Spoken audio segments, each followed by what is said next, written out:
Hello everyone, সবাইকে স্বাগত আমার আজকের নতুন একটি ব্লগে। আশা করি তোমরা সবাই খুব ভালো আছো। আগের ভিডিওতে তোমরা তো দেখেছিলে যে আমি ঠাকুর পুজো দিয়ে সোজাসুজি চলে গিয়েছিলাম চা করতে। বেশ গরম গরম চা আর সাথে মুচমুচে সিঙ্গারা। বিকালের আড্ডা কিন্তু জাস্ট জমে গিয়েছিল। আর আজকের ভিডিওতে তোমাদের সাথে শেয়ার করব এরপর রিকের বার্থডেতে যাওয়ার আগে আমি কি করলাম আর ওখানে গিয়ে আমরা কেমন এনজয় করলাম।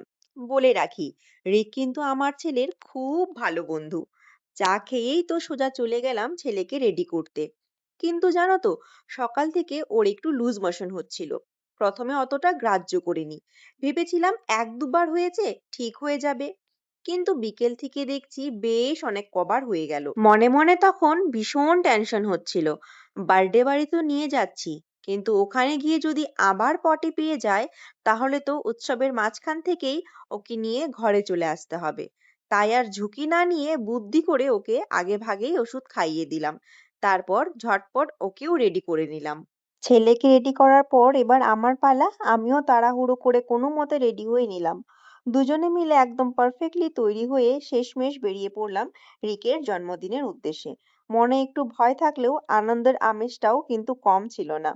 যখন রিকদের বাড়ি পৌঁছলাম, গিয়ে দেখি কেক কাটা তখনও শুরু হয়নি। আসলে অনেক অতিথি আসা বাকি ছিল, আর আমরা একটু বেশি তাড়াতাড়ি পৌঁছে গিয়েছিলাম। তারপর আস্তে আস্তে সবাই আসতে শুরু করলো, আর সেই সাথে হাজির হলো বার্থডে কেক।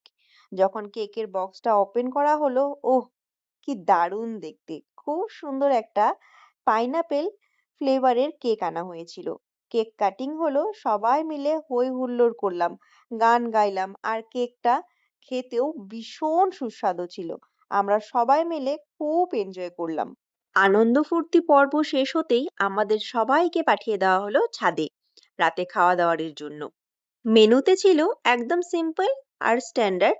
থালায় ছিল গরম ভাত, ডাল, নিরামিষ পাঁচ তরকারি বা মিক্স সবজি, সাথে জমে ক্ষীর, মাংস, আর শেষ পাতে ছিল পায়েস ও পাঁপড়।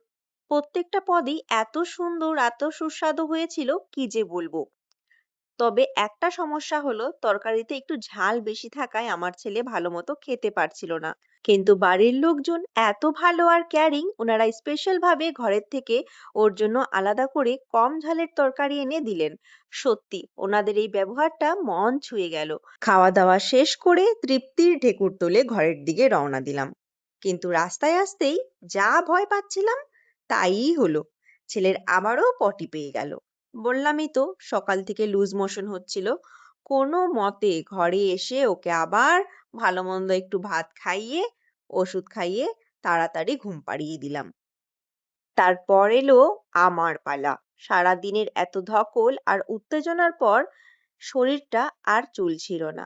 ঝটপট কাপড় জামা ছেড়ে ফ্রেশ হয়ে নিলাম। মুখটা ভালো করে ধুয়ে পরিষ্কার করে আরামদায়ক একটা নাইট ড্রেস পরে নিলাম। নিজের কটা ওষুধ খেয়ে আমিও এবার বিছানায় শুয়ে পড়লাম। সত্যি আজকের দিনটা ভীষণ ক্লান্তির ছিল। অনেক ধকল আর দৌড়ঝাঁপের উপর দিয়ে গেছে। আসলে মেয়েরা যতই ক্লান্ত থাকুক না কেন, সন্তানের একটু শরীর খারাপ হলে সব কষ্ট মাথার থেকে উড়ে যায়।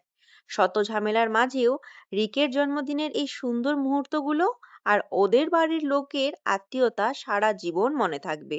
শত ক্লান্তির পরেও দিনের শেষে ছেলের মুখের ওই হাসিটা আমার সব ক্লান্তি দূর করে দেয়। আশা করি ছেলের শরীরটা কাল সকালের মধ্যে ঠিক হয়ে যাবে। তো বন্ধুরা, আজকের ব্লগটা কেমন লাগলো অবশ্যই কমেন্ট করে জানিও। ভালো লাগলে লাইক, শেয়ার আর সাবস্ক্রাইব করতে ভুলো না। সবাই ভালো থেকো। টাটা।